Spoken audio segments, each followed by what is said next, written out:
Olá, tudo bem com você? Eu espero que você esteja muito bem. Aliás, as bênçãos de Deus estão cada dia maiores na minha e na sua vida. E nesta noite Deus vai fazer um milagre na sua vida. É o milagre do perdão. O perdão que Cristo nos oferece, que é indispensável. Aliás, quem não tem algo na vida para ser perdoado? Todos nós temos algo para ser perdoado por Deus. Então, esse perdão, ele é indispensável. Em João capítulo 8, conta uma história de perdão linda. Talvez você já conheça e, aliás, agora mesmo você viu alguns detalhes dessa história do Evangelho de João no capítulo 8. Fala da história de uma mulher que foi perdoada. Jesus estava no templo no capítulo 7, discutindo ali com alguns fariseus no capítulo 7. E os judeus acusaram Jesus de que Jesus não guardava a lei, porque ele havia curado algumas pessoas no sábado. Jesus disse a eles, o quê? Vocês não guardam a lei. Por que vocês procuram me matar? Olha isso, e é verdade. A intenção de matar é transgressão da lei. E Jesus diz isso a eles. E é claro que eles saíram dali em silêncio naquele primeiro momento, saíram ali meio sem jeito, mas procuraram uma vingança. E para vingar, eles usaram uma mulher que era pecadora. Eles levaram e induziram esta mulher ao pecado do adultério. É mais ou menos assim que Satanás faz, não é? Aquela mulher não tinha muita culpa entre entre a discussão entre os judeus, os fariseus e Jesus, entre a raiva dos judeus com Jesus. Ela não tinha influência nisso, ou participação nisso, mas ela estava envolvida agora nisso. E os fariseus induziram aquela mulher ao pecado, ao adultério, e depois flagraram a mulher. Deixa eu dizer algo para você, porque é assim que Satanás faz. Satanás trabalha desse jeito. Satanás, ele nos ataca com a intenção de atacar a Deus. E ele nos induz ao pecado. É sempre assim. Cada tentação é uma ilusão de Satanás para que possamos cair em pecado. Satanás tem tentado você, de alguma maneira, ele tem te iludido, porque o pecado nada mais é do que uma ilusão, é uma ilusão. Bem, aquela mulher caiu e realmente ela cometeu o ato do adultério. E agora aqueles homens tinham uma condição de testar a Jesus. Eles pegaram aquela mulher, somente a mulher, e arrastaram a mulher até o templo. Na verdade, o caminho estava errado, porque eles tinham que arrastar a mulher para fora da cidade, e lá apedrejar a mulher. Não só a mulher, como o marido dela, ou quem sabe, não o marido, aquele adúltero também. Tinha que estar lá fora da cidade, fora dos muros, mas o caminho foi oposto. Eu fico imaginando aquela mulher sendo arrastada, pensando, opa, mas não era para fora, agora estamos levando para o templo? Qual é a intenção desses homens? E aliás, não era só arrastar, era humilhar, porque eles arrastavam e as pessoas xingavam, aqueles homens xingavam aquela mulher. E quando eles chegaram perto do templo, Jesus estava ali no templo. Quando eles chegaram ali, eles jogaram a mulher aos pés de Jesus. E disseram para Jesus, e agora? Essa mulher foi pega em pleno ato de adultério. O que a gente faz com ela? Jesus sabia da intenção daqueles homens. Sabia que se Jesus apenas liberasse a mulher, ele seria acusado, porque a lei de Moisés dizia para apedrejar. Mas sabia também que se ele dissesse para a mulher então ser morta, ele também estaria indo contra a lei dos romanos, que ele não tinha autoridade para isso. De qualquer maneira, o judeu ou o fariseu diria assim para Jesus, viu, o transgressor da lei é você e não somos nós. Você entendeu aqui a armadilha? Aquela mulher foi vítima de uma armadilha. O pecado é assim, te faz vítima de uma armadilha.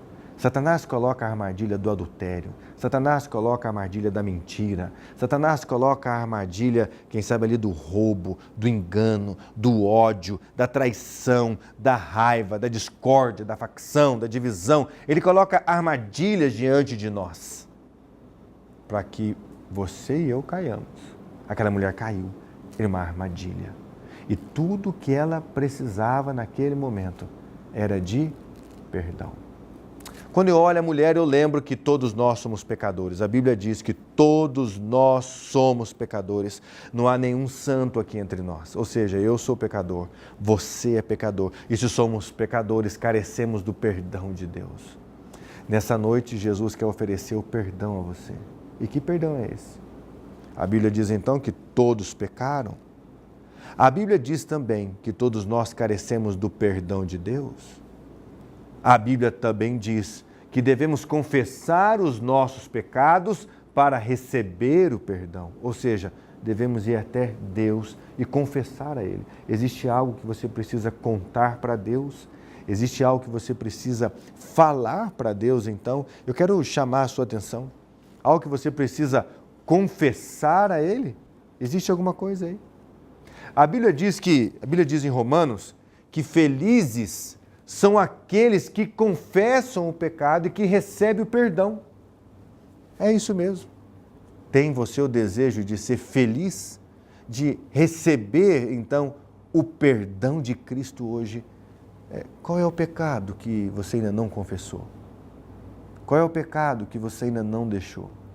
Hoje, Jesus está oferecendo você o perdão.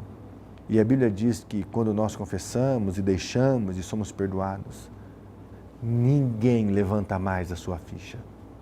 Deus diz assim: eu mesmo, sou o que apago as tuas transgressões e delas não me lembro mais.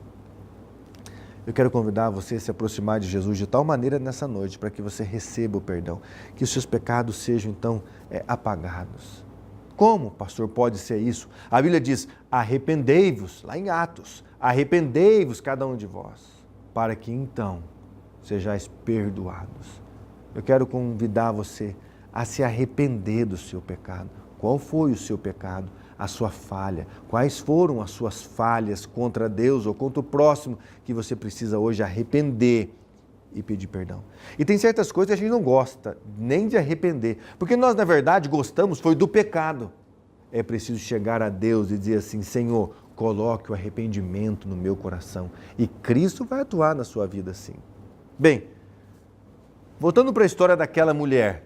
Aquela mulher estava ali aos pés de Jesus. Aliás, não tinha lugar melhor para aqueles homens colocarem a mulher do que aos pés de Jesus. Ela estava aos pés do Salvador. É isso, é ali onde ela estava. E agora diz a Bíblia, o relato bíblico, que Jesus agacha e começa a escrever no chão.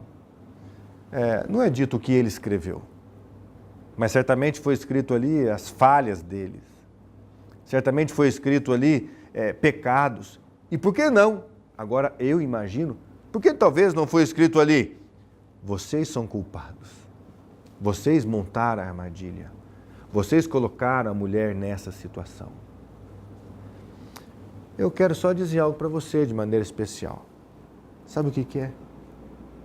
É que aquela mulher, ela estava ali no melhor lugar do mundo, mas ela foi exposta. Sabe o que Satanás faz? Satanás faz mais ou menos assim, olha. Ele nos tenta, ele monta uma armadilha, ele nos ilude quanto ao pecado, e quando você cai, ele te expõe. Ele abre a sua vida para todo mundo, ele coloca os seus erros diante de todo mundo, e ele diz assim: não há salvação para essa pessoa, porque olha a vida que ela tem, olha os pecados que ela cometeu. Foi assim mesmo, não foi?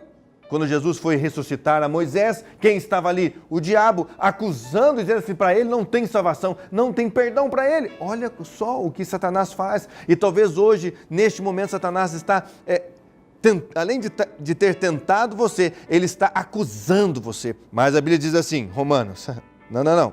Para aquele que está em Cristo Jesus, ele não pode receber acusação nenhuma do diabo.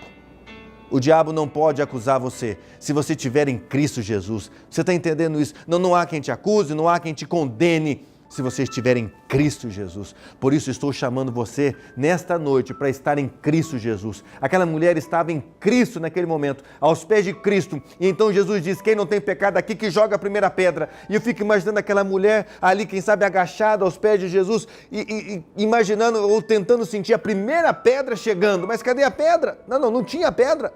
As pessoas começaram a se afastar dali. Aquela mulher fica agora sós, ela e Jesus. E eu leio o que está escrito em João capítulo 8, no verso 11. Diz assim: ninguém, Senhor. Então Jesus lhe disse: nem eu tampouco te condeno. Vai e não peques mais. Jesus pergunta: cadê os teus acusadores? Cadê o diabo que te acusa? Jesus diz assim: nem eu te condeno. O papel de Cristo nunca é condenar, é salvar. Então ele diz, levanta e não peques mais. Jesus também não deixa de mencionar a culpa da mulher. Ela realmente havia pecado. Então Jesus diz, você pecou, levanta e não peca mais. Muda de vida. Eu estou aqui hoje, nessa noite, para convidar você para mudar de vida. Levanta daí e não peca mais. Muda de vida. Você não precisa ficar vivendo nessa vida de pecado, sofrendo as acusações de Satanás dia e noite. Você não precisa ficar relembrando a sua ficha mais do pecado que você cometeu, a mentira que você falou, quem sabe a traição que você cometeu, o roubo que você fez, o engano, a fala, a discórdia, a briga. Não precisa mais ficar lembrando essas coisas, porque nesta noite, aos pés de Jesus Cristo, ninguém pode condenar você, ninguém pode acusar você. Eu só quero convidar você para estar aos pés de Cristo e ali aos pés de Cristo, receber o perdão dele. Esse é o seu desejo? Então, eu quero convidar você a orar comigo. Esse é o seu desejo. Ore comigo e diz assim, Senhor, me perdoe. Ou me faça arrepender daquele pecado. Escuta uma coisa. Quando o Senhor Jesus oferecer o perdão a você, você sai desta igreja hoje sem ninguém poder acusar mais. Nenhuma acusação vai ter mais. Nenhuma condenação haverá mais. Você entendeu isso? Vamos orar. Feche seus olhos, vamos orar. Querido e bondoso Deus, nós temos aqui centenas e milhares de pessoas que estão aos seus pés agora, rogando por uma coisa, o perdão. Querido Deus, obrigado, Pai, porque elas estão aqui arrependidas. E se talvez alguém não arrependido aqui, coloque o verdadeiro arrependimento no seu coração. Senhor Deus, venha, eu oro de maneira intercessória agora, que o Teu Santo Espírito esteja com as pessoas aqui, perdoando, levando ao perdão, Senhor Deus, para que ninguém, nunca mais, possa acusá-los. Oro e as coloco nas suas mãos em nome de Jesus. Amém. Que Deus abençoe você, uma boa noite, um grande abraço e certamente, se for a vontade de Deus, até amanhã.